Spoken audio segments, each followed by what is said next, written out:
Hello, hello. We are live. Hi, everyone. Welcome to my channel here on YouTube. My name is Katherine Lawrence. I'm a professional organizer. Welcome back. If you've been following me on YouTube for a couple of years. Hey, Karen. Oh, good. I hope you guys can hear me. It's always a good sign to know you can hear and see me. And let's see. Yeah, I've got that chat up. So, welcome. What we're doing today are answering questions. I'm answering the questions. You guys are asking the questions about working as a professional organizer. Oh, good. Margaret's here. Hello. I feel like I have not seen you guys in so long. Let me tell you a little bit what's been going on in my world. I realized in the last 4 months, I have worked on 4 episodes of TV's Hoarders on A&E and 2 Airbnbs. And that's in addition to my job as an organizer, working with clients and getting out there and hopefully bringing you guys content on YouTube and coaching and all that stuff. So it's been a really crazy couple of months. Hi, Teresa.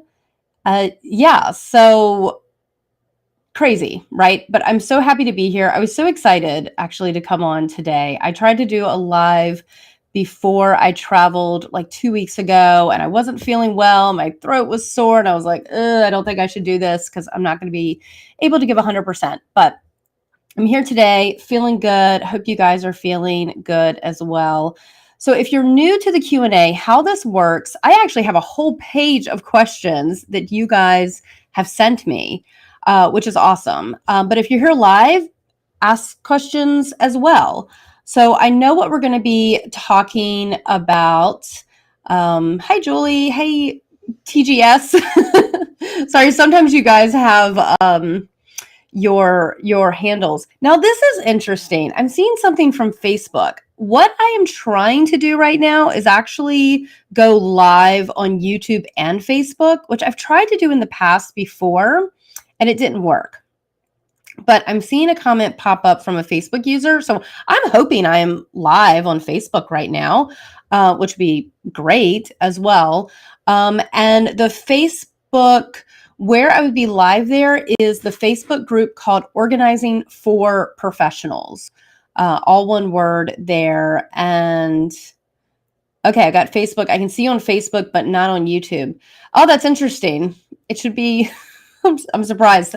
But yeah, if you go to YouTube and just keep refreshing the screen, you should see the live pop up. It's a few seconds delayed.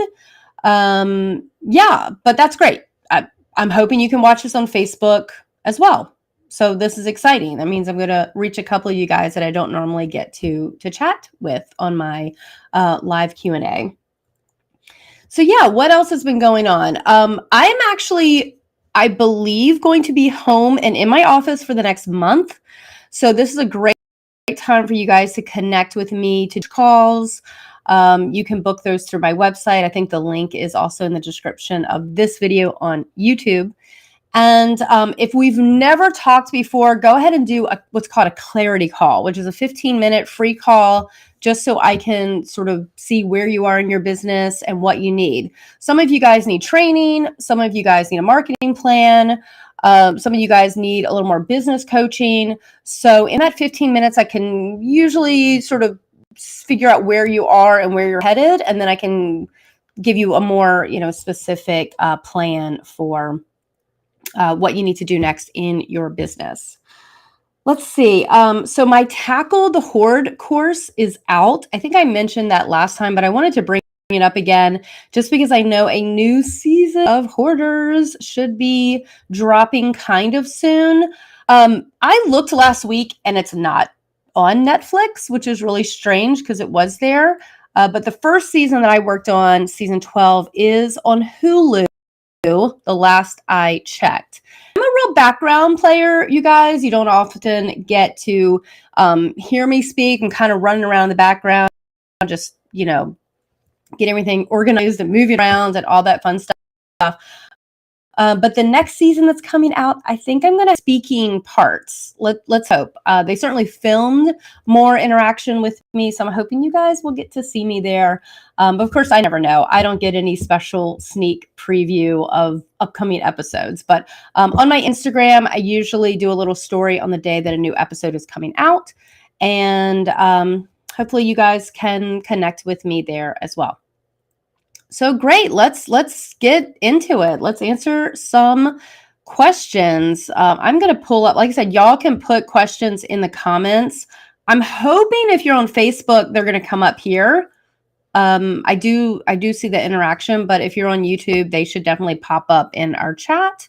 But I am actually going to go to my Word document where I copied a bunch of questions from some emails. And let me copy one in over here. Chat.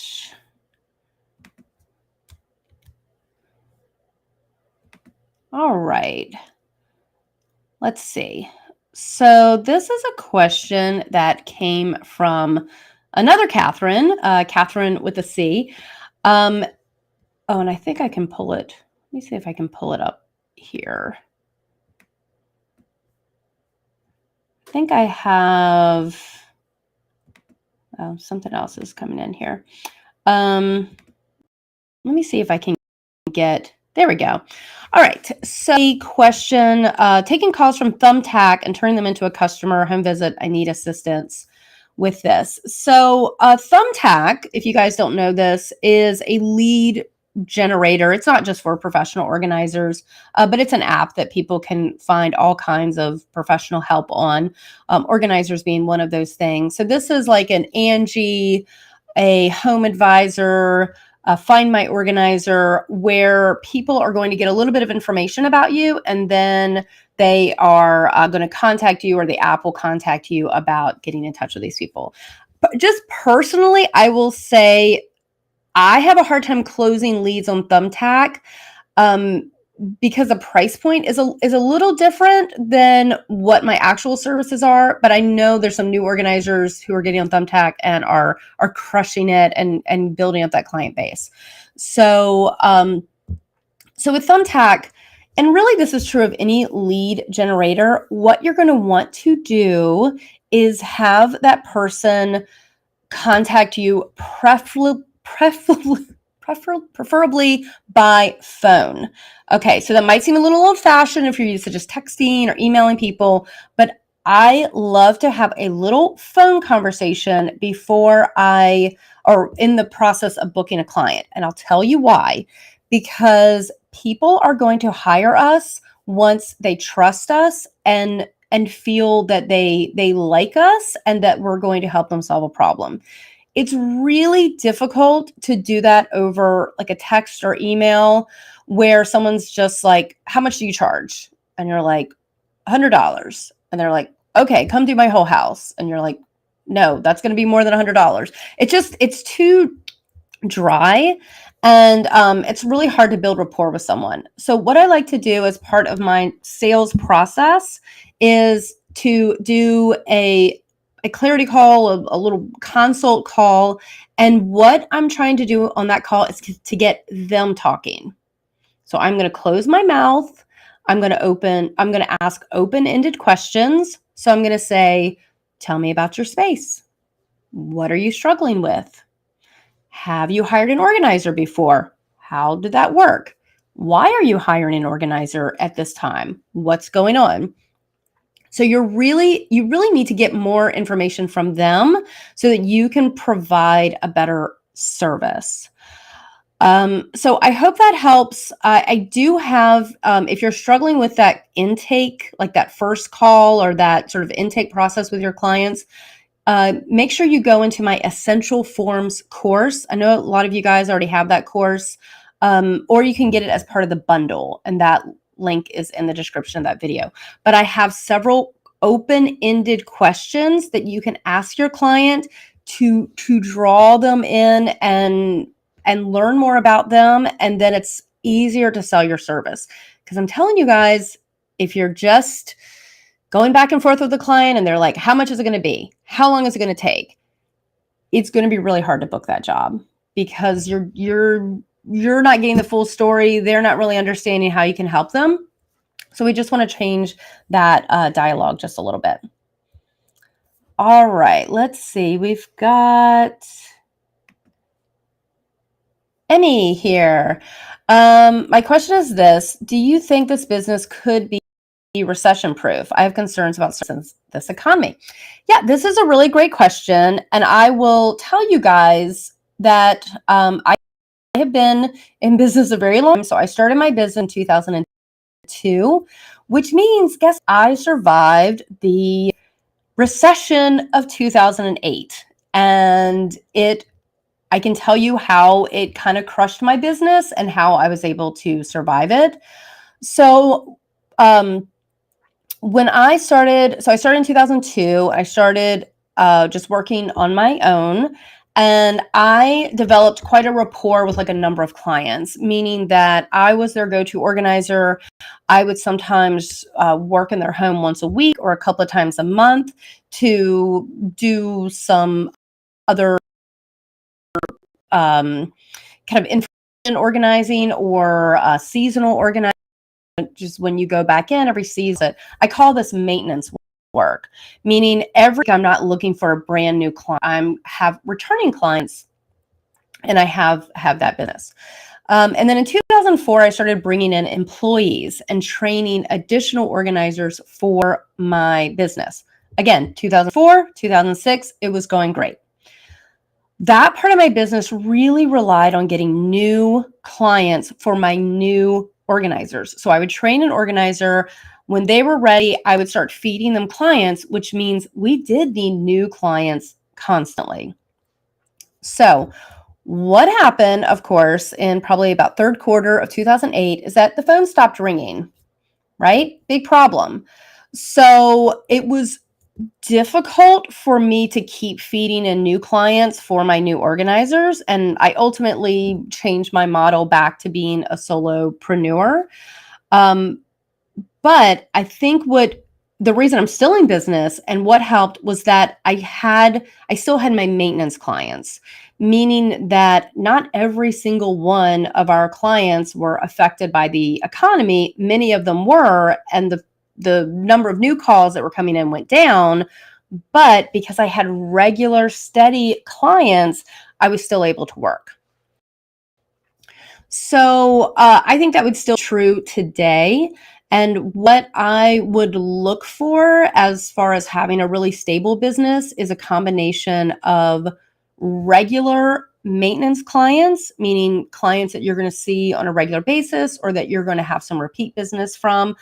Families are great for this one if that is a clientele you're going after, because the kids are outgrowing their clothes every 6 months. So you're going to come back in, you're going to redo the closet. Maybe that client is going to move at some point and you're going to facilitate that move and unpacking and all of those things. So really focus on those long-term and lifetime relationships with your clients. And then you'll still have new clients coming in, right? You're still going to have that new business. And if you get too much of that, you could certainly bring on another organizer, or you could refer some of that business out in a partnership in your community. But I really think the ideal is to have that steady work from regular clients. And then you may see a little shift as the economy changes, but you'll be a little more secure. All right, let's see. Angie has a question here. Let's see, pull this up. Okay. Fun. The selling question. I have a client with several collections that he wants to sell. I don't want to do it. He can't do it. And I don't know anyone. Having a hard time convincing. Yeah, it takes up a lot of space. Yeah, I mean, I think you're absolutely right not to really get involved with selling his collections. It's very time consuming. Sometimes clients will say, hey, I'll give you the money if you sell this for me.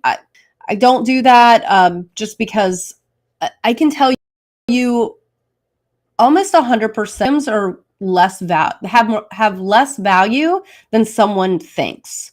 So they may think they have a $10,000 collection and it might sell at auction for 400.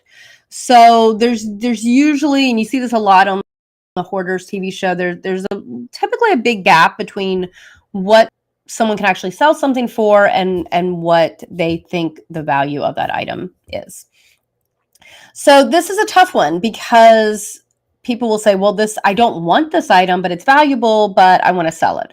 So here's what you can do, and here's what I do in this situation is I find appraisers, auctioneers, anyone who is in the resell business, consignment shops, anyone in my market who is in the business of reselling, and I'm going to refer that client to that person.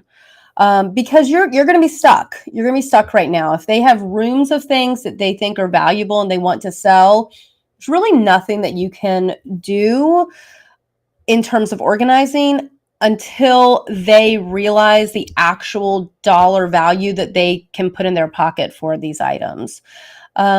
If it's a moving situation or an estate situation, you can organize a storage unit. I hate to do that, but sometimes that is necessary if it's an estate and a house has to be sold or something like that. But you're probably just up against a wall. Again, we see it on just literally in the last few weeks. You'll see when the next season of Hoarders comes out, there's one that is really challenging from a value perspective of the things that are in the home to sell. And, we weren't able to get as far in that house as we could have if the items were easier to let go because they were antiques and different things. So it's going to be a really common thing that you face. What I've done before with a client as well is I'll go on eBay and look at sold items. So if they say, hey, I want to sell this book or this coin or something, I have spent some time as part of my session, going through items and saying, well, this sold for $1 on eBay, or this sold for $1,000 on eBay, and just to educate them a little bit on some resell prices. Sometimes people will release items if they have some evidence of those items selling for not a lot of money. But that's really where we get more into like the coaching and consulting role in our job. So, which I feel is more of my job than actually, selling things for clients. But always know where the consignment stores are, always know how to refer the auction houses and all of that, and just educate them and what their choices are. I've taught some of my clients to use Facebook Marketplace.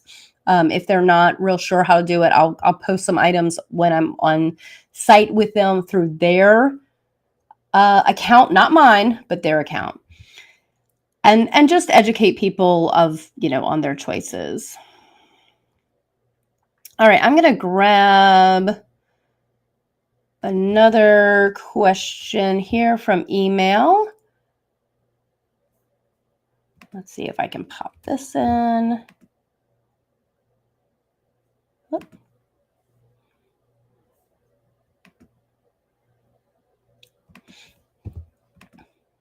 Okay, so I got a lot of questions this last month. I always get a lot of questions about how to charge, what to charge, how to charge.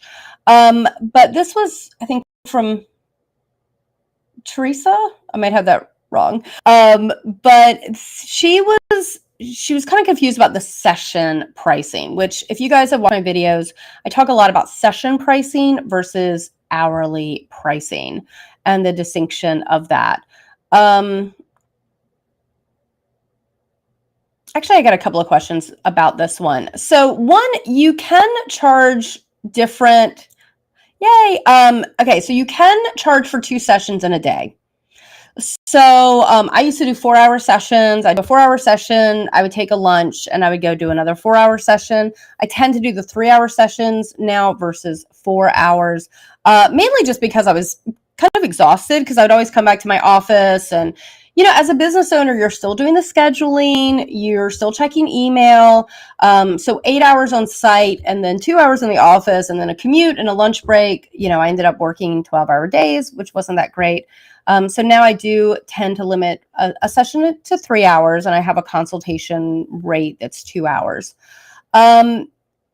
Yeah, so you can still do your 3 hour session based on an hourly rate. So if you've done your market research and what people with your experience in your market are charging for an hour is $50, you could have $150 as your session rate. So just you can still base it on on that, and then you can do 2 sessions in a day. Sorry, just looking back at my email, I feel like I had kind of another similar question. So I'm going to try to answer that as well about session rates. I think it was just why session versus an hourly rate. And I'll give you sort of 2 reasons for that. One, I learned very early on when I was charging an hourly rate that I would say, okay, it's $50 an hour. We're going to do your linen closet. I'll be on site probably 3 to 4 hours. So if I told a client that, they really don't know if I'm charging $150 or $200 for that closet or that project. And what would happen, and this actually happened twice, and which is why I'll never do hourly again. I went to, drove my 20 minutes to, the client's home, walked in, had all my tools and everything kind of ready to go to do this linen closet. And I walked in and the client was like, ooh, I really have to leave in about 45 minutes. So I only want to pay you for 45 minutes today, and just do what you can and then leave when I leave. So that's really not good on a number of levels. One, I am looking and budgeting my business on making a certain amount of money per day to pay my bills, my personal bills, my mortgage, my car payment, my business bills, my insurance, my training. And so if I have booked a day where I think I'm going to earn, $400, and I walk into the first appointment and now I'm only making, $40, I'm kind of in trouble from a business perspective, and I have to kind of figure that out. The other thing is, and I do talk a lot in my coaching and my training about client process and a method to go through on site with your client, so it doesn't look like you're just a friend coming over to sort of tidy things up, that you're actually following a professional method. And I cannot do that in an hour. And the method is essentially, you work in one area. So let's take that linen closet.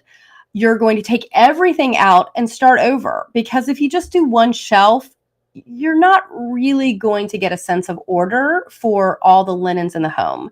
You may have to pull linens from other locations. Maybe some are in the wash. Maybe some are in another closet. You have to gather all the linens. Then you have to go through the linens to decide keep and toss. Then you have to do your put away.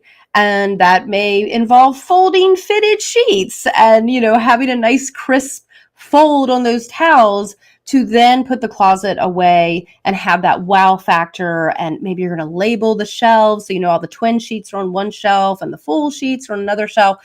That is really that professional touch, that your client is going to walk away, or when they see that linen closet or, the final product, they're going to go, wow, I am so glad I hired you to do this closet. It looks beautiful. When can you come back to do the kitchen or the clothing closet? So in order to do that, that's not something you can just do in an hour or two. You really need a block of time. 3 hours just really works well for me. To get through and complete a project. And that's a small project. That's a linen closet. Really, with a kitchen, I would be doing a full day, probably with some helpers as well.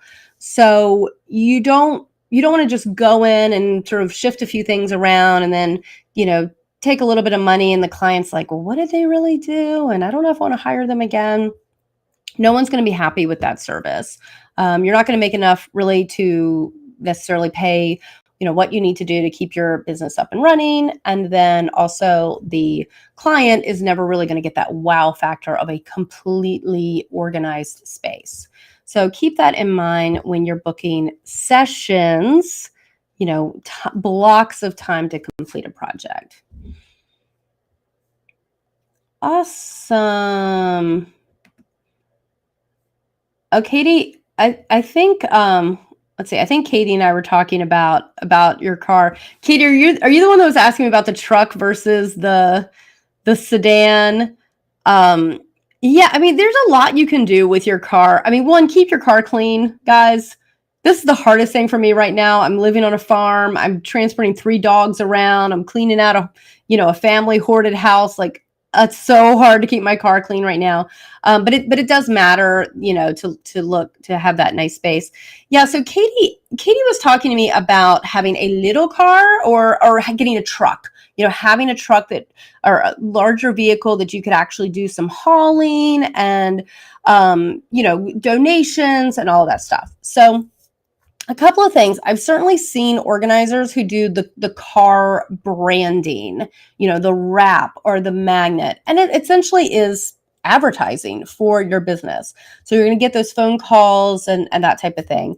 I will tell you, sometimes clients are a little weird about privacy. They may not want the hoarding specialist or the organizer to show up at their house and that it's advertised. So I would keep that in mind as from an advertising perspective. But I've seen people do it both ways, advertised or not advertised. Personally, I've never had the car magnets or anything. I just do the personal car.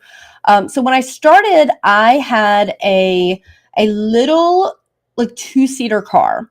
So when I went to clients' homes, of course, my car was nice and neat and clean, but I could only take like 3 or 5 bags to a donation center. Now I drive almost like a cargo van type car, and I can take things to charity and do some things. So I think it's just what you want to do. If you have that capacity and you want to charge additional for some hauling, it certainly does make it easier, because sometimes you just want to get the items moved to charity. You just want to get them to Goodwill or to the recycle. And if you can just get the stuff out of someone's house, it's going to look a lot, clearer.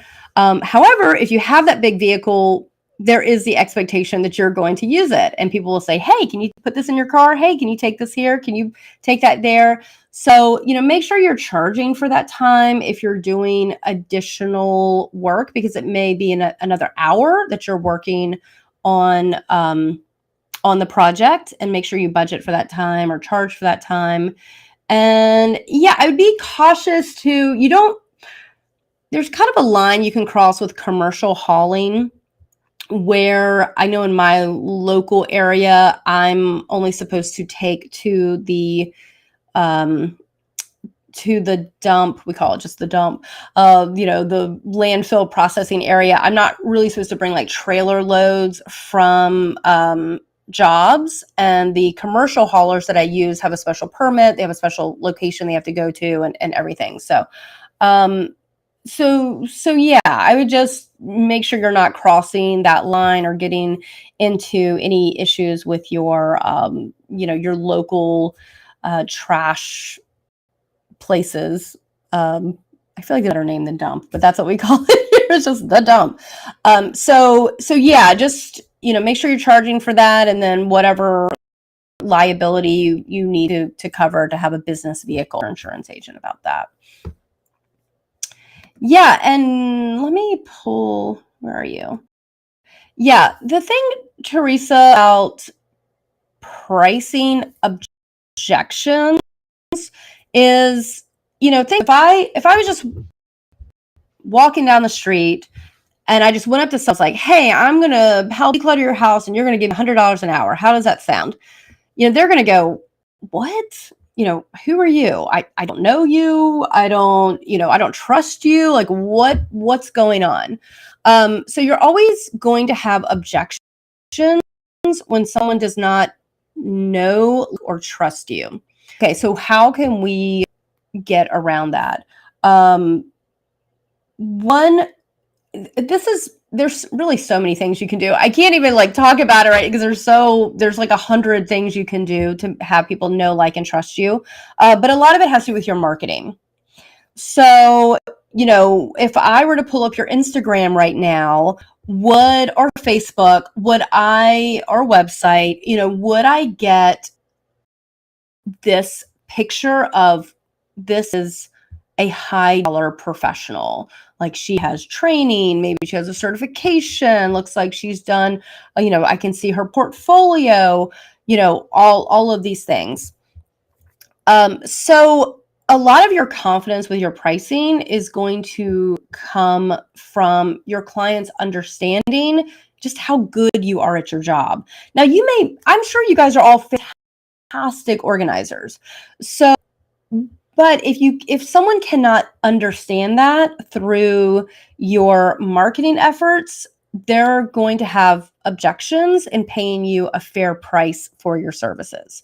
So if you're getting a lot of pushback, I would definitely do a marketing review and just kind of figure out what people are seeing from the outside. If they're just, Googling you or looking at any of your marketing materials, like, does it say highly qualified professional? If you're not feeling confident about that, get that training that's going to help you feel more confident in your job. And another little, there's another way, sort of organic marketing, that I like to coach people on. It's something I've had great success with, which is giving free information out into your marketplace. So this means workshops, going to networking events and talking about your business and providing tips.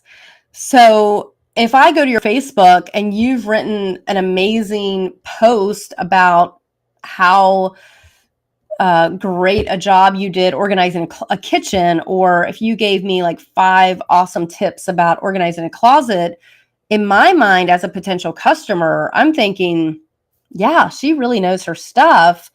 Where do I sign up? And I'm not going to be as worried about, if she's charging $10 more than someone, or if this is a little bit of a stretch for me to pay for. If I know you are the expert to do this, I'm going to pay that money.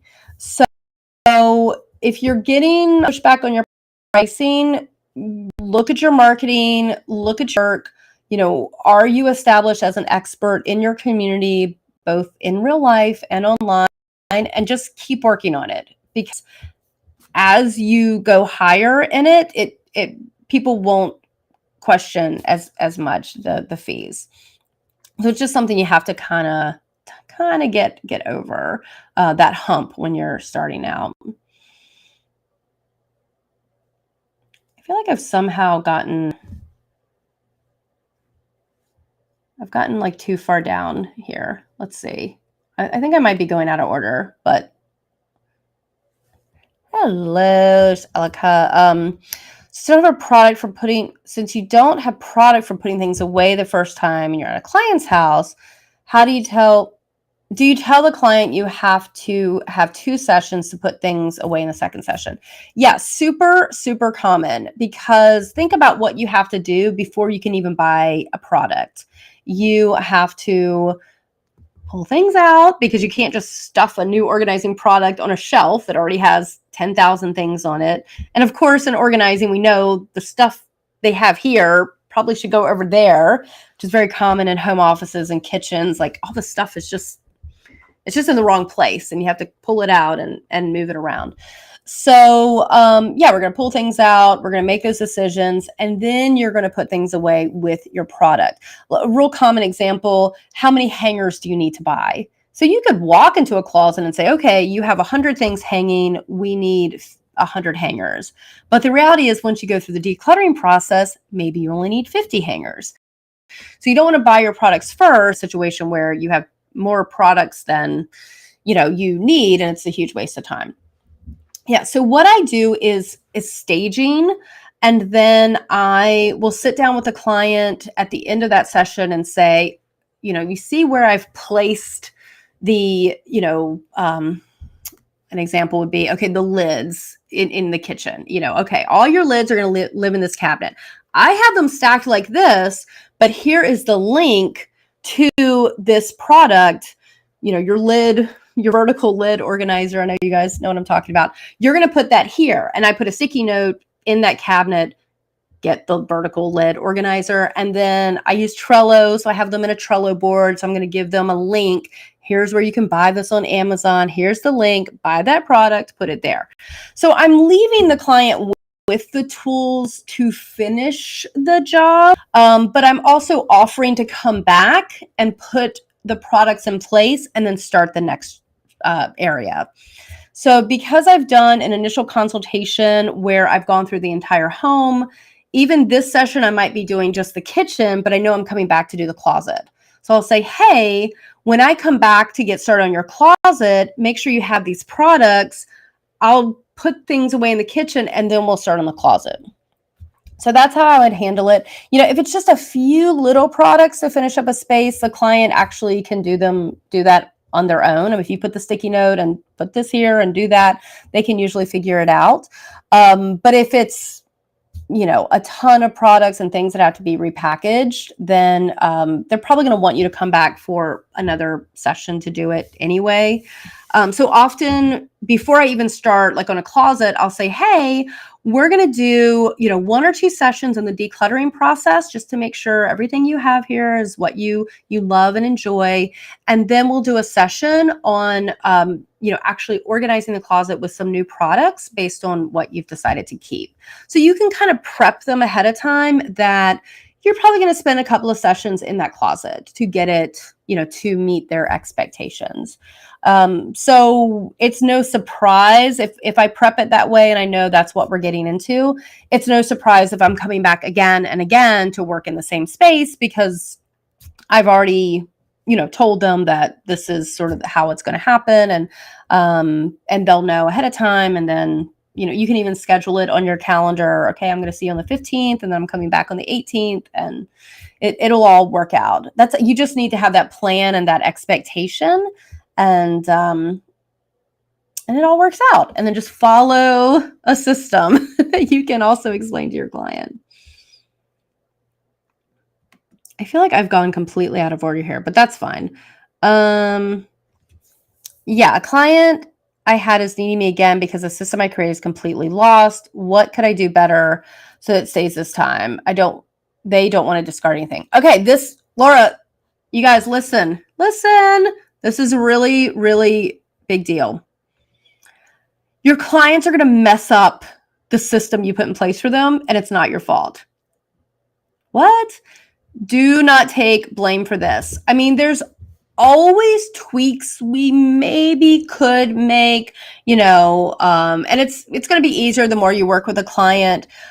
But I can tell you, I'm not trying to have a big ego here or anything, but I can tell you when a system doesn't work for my client, most of the time it's because they're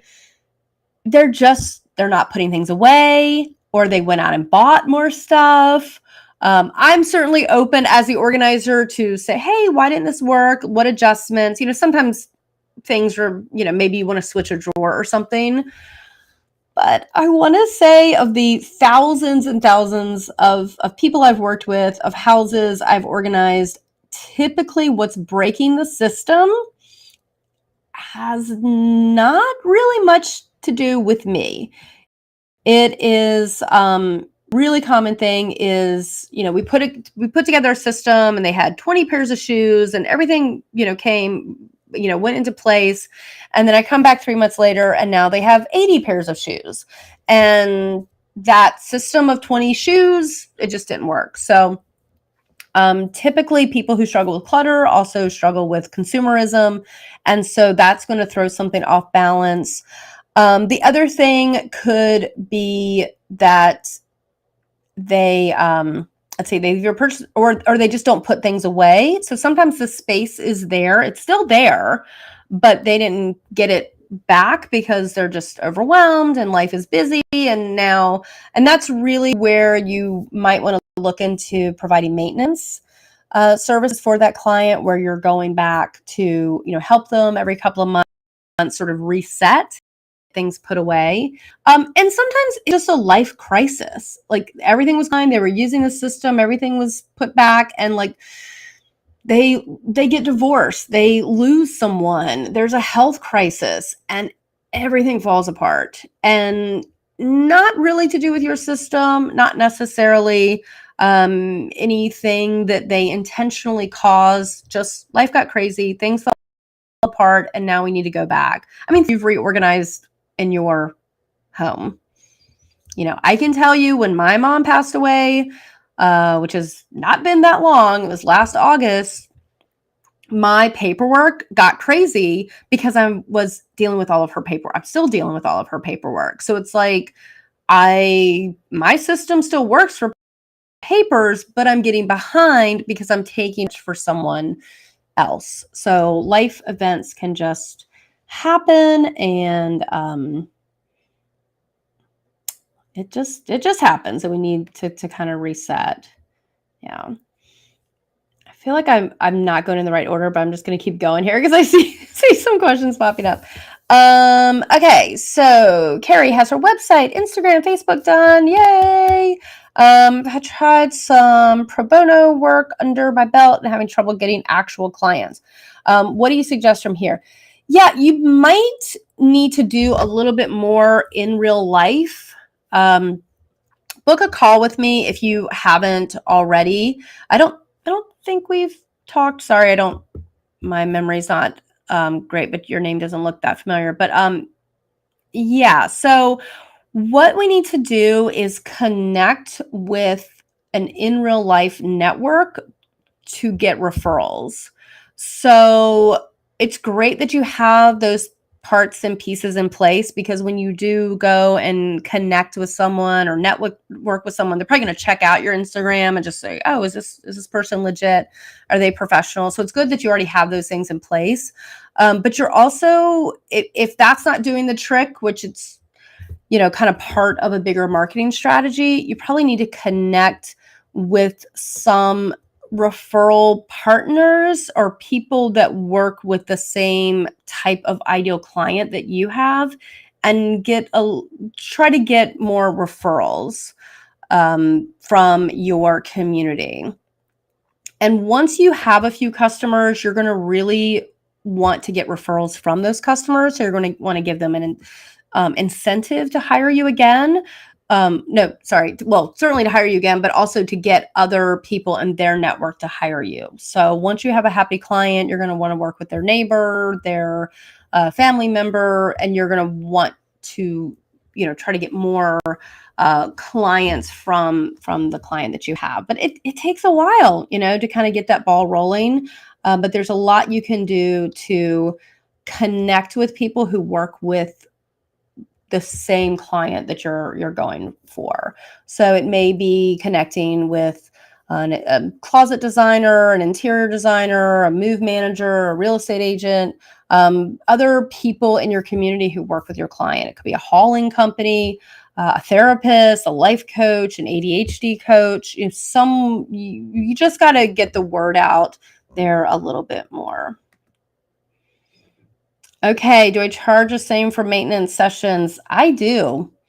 I really do, because I know what I need to sort of charge in my business. So you don't want to say, oh, we're just doing maintenance. The skill set is the same. I mean, you're still using all of those skills that you've been trained to do. And if you give too much of a discount and then you end up with all maintenance clients, just make sure you're meeting your sales goals, what you need to keep your business going. Yeah, so one of the videos I have been wanting to get out, and I do think it's going to come out this summer, is what it costs to start and run an organizing business. So when we really talk about pricing and charging and all of that, you're going to have some flexibility in there, but you really need to cover your business expenses and then still pay yourself. So I am going to do a video about your business expense so that you can that you have that covered. All right, let me pop over here. I know there was one question. This kind of This kind of goes with what we've been talking about. Pop this in here real quick. This is actually from Zoe. Oh, sorry, I've checked it. Hold on. I'll come back to that. Is it this one? Okay, working with friends and family, and do you charge? So I think friends and family are a great way to get your business off the ground because you can take a little more time. You can sort of work out your process. You can pause to take photos and get before and after and try to, do some social media content. So that's great in the beginning. That's what I had two friends I worked with pro bono in the beginning, and I did like 3 or 4 different projects. I did a home office, a closet, and then I worked a move to set up a kitchen. And so it was just good experience for me to kind of test some things out. I was not very fortunate when I started 20 years ago. We had like no training. There's no training. You just had to kind of figure it out. I think the ICD was around. They had some training on like hoarding and chronic problems, but not like the training we have today. You guys, there are so many options for getting training, so you know what you're doing when you walk into that client's home. But back in the day, we were definitely more just trying to figure it out. And so I did some pro bono. I've never charged my family. I have a big family of hoarders, and yeah, they just get a lot of free work out of me. And I don't know, it would just be kind of weird to me. Now that I've been in business for a while, I have Hire Me Now that I have an established business, and they do pay my full rate, but I tend to give them a few extra hours just because I know we're going to be talking and I'm not going to be working as efficiently as I would be if it was not someone I knew very, very well. So usually I'll charge per session, I'll throw in an extra hour or something. I think it's a great way, to get that initial. We don't want to rely on our friends and family because, well, I don't know how big that network is for you. I mean, that may be enough, but usually it's not enough to have a sustainable business. So I would do a few little projects just to, get some social media content, try some things out, see how you feel like you're doing. But yeah, then you're going to need to network and get out there and, find some lovely strangers to work with who will not be strangers for very long after you spend some time in their house. Okay, Teresa, are you the one in Charlottesville? I hope you're here because I know you sent me a bunch of questions and I think I'm hitting them. Putting prices feel appropriate, charging. Yeah. Okay, so let me hop back over here. Still, if I missed your question and I've moved on, just put in the chat again. I think sometimes I get kind of buried, but I won't be offended if you just put the same question back in. Okay, so Laura, when you're into your new space, you immediately know exactly what to do. I will say yes to this only because of following a method. So when I started and I did not have a method for organizing other people, I would walk in and I would go, what the heck? Where am I going to start? What am I going to do first? What's going on? And it was super, super overwhelming. I don't have that experience now because I'm always following a procedure. And so the first thing I do, and I know if you guys have watched my YouTube channel, you're probably aware of this, I do try to do a consultation first. And that has lots of benefits to both the client and to you. The client's more likely to get what they want out of the experience if you have a plan going into it. And it gives us time to kind of figure out what their expectations are and where we need to prioritize things. So when you're doing the consultation first, it is a little less pressure because you're not just walking into a house you've never been in and, okay, let me just go to this closet and make it better. kind of a bad idea. It's not going to always go that well if you do it that way. But the nice thing about doing a consultation first is that you're not there to specifically organize any one thing. You are there to figure out how the entire home needs to work together and what challenges the client's having, what physical challenges, what emotional challenges, and sort of how all of this is going to happen. So when I walk into a consultation, I'm just kind of all ears. I'm like, what's going on? Show me everything. Okay, I see the problem there. I've got some ideas for that. You might need something for that. That should probably go. So it's just like idea creation. And then I'm going to sit down and kind of put all my thoughts on paper or in Trello, which is what I do now. So you give yourself a little bit of time, a little bit of space to do that. So when I do go back and I'm like, okay, we are organizing the living room or we are going into that closet, I already have so much information about what they need to keep, what is important, what even something knowing what size they are and is their closet filled with clothes that even fit. And, I could just go in now and say, okay, we're only keeping size 12 and, go through. Or you don't have a professional job anymore. You work from home. So I can set aside all the professional clothing and instead of 20 suits, we can keep 2. So gathering all that information is going to be helpful.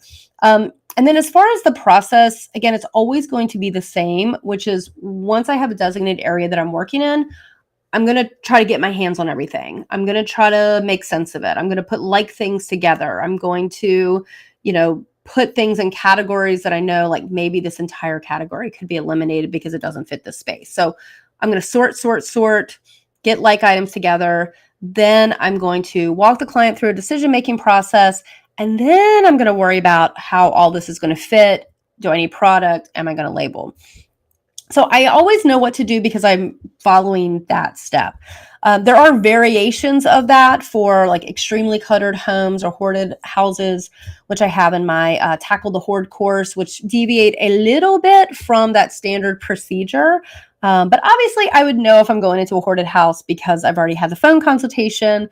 I've probably done an on-site consultation. So before I really start moving things around, I have a pretty good picture of what's going on. So yeah, it's pretty great because I do remember when I started having that like deer in the headlights. You walk into a home and you're like, what am I doing? So once you get some training and you have that procedure, you really shouldn't have that feeling. Moving clients, packing. Are there steps or process for packing that you use to help them?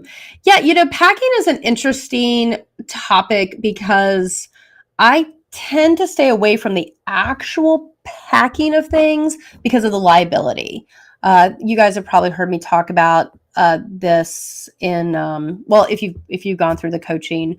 When I pack something for a client, it's considered a self-pack. And so if there's any damage to it on the move, it's kind of a gray area on the liability side. So I tend not to pack because if something happens to those items when someone else transports, it can get a little iffy about who is replacement of those items.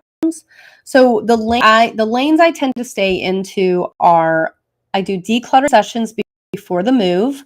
So if a client calls, I say, hey, I'm moving and I don't want to take all this stuff with me. I instantly say, okay, we're going to do cluttering sessions. You're just going to go through all the objects in your home. What do you not want to move with you? So I'm going to focus on that. Then if it's a local move and I'm going to see them again, I am really going to hope that they hire me to do a couple of days of unpacking because essentially I can set up their entire home to be perfectly organized from, day one. And so that's how I handle it. And then the sessions really aren't any different than a typical decluttering and organizing session. It's just before the move, we're not putting much away because it's going to go in a box. So you don't have to do the put away and the products and everything on the pre-move organizing sessions. You're just focused on sorting, decision making. Then everything goes in a box. Someone else boxes it and moves it. And then you get to the new house. And then if you've done all the decluttering before they moved, it's hard to do all of it. But if you've been lucky enough for everything before the move, then all the put away, which is the third step, happens at the new house. So then when you get to the new house, it's all put away and product. So it's really no different than the 3 steps in an organizing session. It's just 2 of them happen, and then they move, and then the third one happens. Other than that, it's no different. I don't charge any different. I usually get more hours because it's a bigger job. But yeah, it's all kind of. I mean, it's different, but from what my approach, it's the same. Yeah. Oh no, internet connect. All right. I hope you guys. Oh, I think it's back. Sorry, I'm out here in the country and the internet is a little spotty. How do you use Trello? Also, how do you get sign off on storage you might be suggesting if you're purchasing for them? Do you add a markup? Yeah, I personally don't do the markup thing. I do think some organizers do. My business tends to be more focused on decluttering. So products are not as big a part of my business as like the home edit ladies who are very heavy on the product side. So if you have a business that's a little more product based, you might want to look into something like that. I just don't get into like sales tax and all of that because I don't do the markup for it to be worth my time. It may be a good idea for your business, just not something I get into. Trello, when I do my action plan. So for you guys who haven't taken my courses, I would definitely recommend you can get the Trello course separately, but I would recommend getting the bundle because it's under $200 and it's really a great deal with all of the courses and forms and everything that you get. So the Trello course is in there. I'm using it as my initial consultation. I'm putting together a Trello board that outlines all the things we need to do to get their home organized. And then my sessions are just through, parts of those things. And yeah, I'm just making storage recommendations. So I am going to I'm going to say, hey, I recommend this. And, sometimes people give you some pushback if it's not in their budget. And I try to show people alternatives because, a shoebox can cost $2 or it can cost, $40. It just depends on, the manufacturing. And there's a big wide range in organizing products and cost. At some point, you probably want to have a little conversation with your client about budget, if they want to do high-end products or if they just want to do some DIY, take the old shoebox and put some wrapping paper on it and organizing container. So those are things that are going to come up during those conversations. So I'm just giving them that recommendation. They may be buying them on their own, or they may say, hey, yep, can you, purchase those while you're here and I'll get them delivered to their home. I don't like to do a ton of, try to do it online to have it delivered because inevitably, if I go to a store, the thing I want is not going to be there. Whereas if I order it online, I know it's going to come. So that is kind of where I land on that. Oh my gosh, guys, our time has gone by so fast. I feel like I probably missed some of your friends. So I should probably come on here and do live again, or make sure you book your 15 if you haven't done that already. I am home, I believe, for the next few weeks. So this is a good time to catch me. Once some projects start coming along, I'm going to be on the road. It's harder to reach me in probably July and August, but I'm here, so book your time. Yeah, base rate, you've got to do your research. It's going to be it's good, and it's going to be dependent on your experience. So, or if you are in New York City, your rate is going to be a lot higher than if you're and find out, what's going on in your market. And then, it build up to that premium rate. I don't charge the same rate now as I did when I stood. I'm probably at least double, some cases triple the rate when I started out.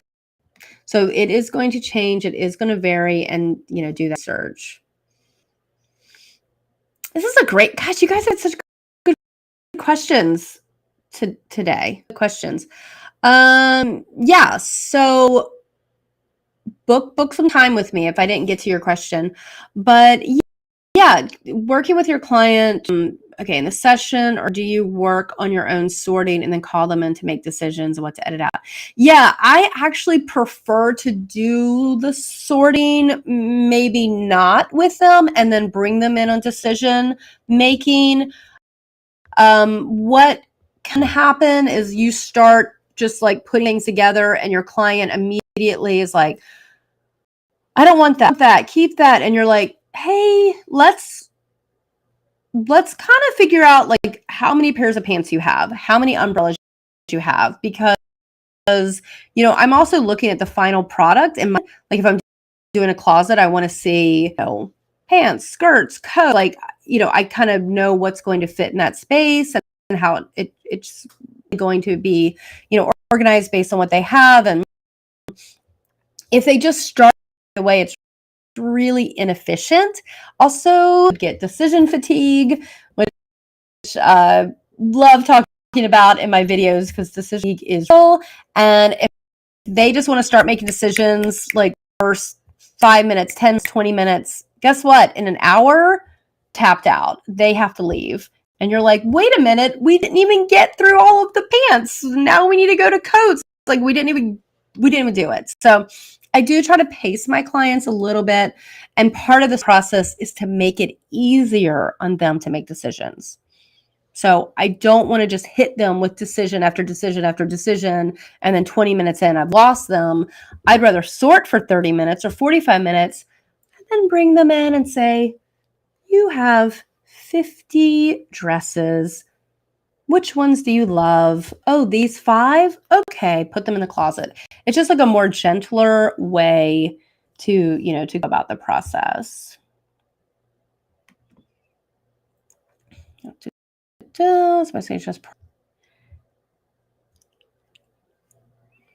Having a magazine. Yeah, I mean, I'm online for my products. I'm totally pulling things up on my phone. Sometimes I bring my tablet. I'm just kind of going through prices with the with the client. Gosh, let me get back to I feel like I did not hit all of my questions. Okay, Teresa, yours. Okay, let me just touch on this one, because I don't know, Katie, we might have answered this. This is something from earlier, but I don't know if I addressed posting prices online or not. Actually posting your prices. Yeah, so a question I get a lot of questions about pricing, of course, because we're all trying to, figure that piece out. Do you publish your prices online? And I have to say, I don't really think there's a wrong or right way. I did not publish mine for a long time. Then I did publish mine. Now I'm kind of more focused on my coaching, and I've got those prices available online on my website to schedule. And of course, my courses, when you look at it, you'll see the price. So all of my prices are public right now. I think there's sort of two things people make a mistake with about this. Is one, if you're just starting out and you have a little bit more of a discount rate, I would not put your prices online until you've flushed all of that out and you know kind of where your rate should be to cover your business expenses and to pay yourself a salary and get that. Because I've coached a few people who they were just starting out. They had like a lower rate. Then they got so many clients at that lower rate. They were like, wait a minute, my rate is below market and I have this experience now and I really should be charging double or triple what I'm charging. But they were worried because it was like published online and they didn't, obviously whatever's published is what you're going to charge. So you may not want to publish it right away if you are still kind of feeling out your price point. If you're just working with 5 or so clients and you haven't quite gotten there. So and then the other thing is, don't make it really complicated for your client. Like, don't have like 10 different pricing packages and this and that. Keep it simple. Just say, hey, give me a call. All right, now we're going to do a consultation. Now we're going to work on a project together. And keep it really simple, because our clients are already overwhelmed. That's a big thing that's huge with organizing. Our clients, they don't know how they're going to get this, kind of cluttered mess. And if we start coming in with all these like packages and pricing and estimates and all this stuff, we can overwhelm them even more, and they may want to hire us, but they can't even really figure out how to hire us or what it's going to cost. So I think just have a really simple pricing plan, and then they can, if they want to book you for 10 sessions, they can. If they want to book you for 2 and try it out, at least in the beginning. Now, as you're more experienced, if you want to do, packages, so people have kind of an entry point when they're coming in with you, that's fine. But in the beginning, just keep it simple. Okay, guys, I'm sorry. I see more questions coming in, but it is after 3 o'clock, and y'all know what happens at 3 o'clock. I don't know if you can hear that, but literally when I said that, my dog started, because it's walk time. Yep, that's what happens at 3 o'clock. If I didn't get your questions, please book a 15-minute clarity call with me. You can find that on my website or in the link of this video. If we've already had a call, feel free to book a full coaching call so we can get into your issue, your challenges a little deeper, and put together a marketing plan or something for you. I'd love to do that for you guys. It's one of my favorite things to do, is talk to people about this business organizing. And subscribe to my channel here on YouTube. I really hope to get videos out every week this summer, at least. So I do have some new content coming out. Thanks, guys. I'll see you next time.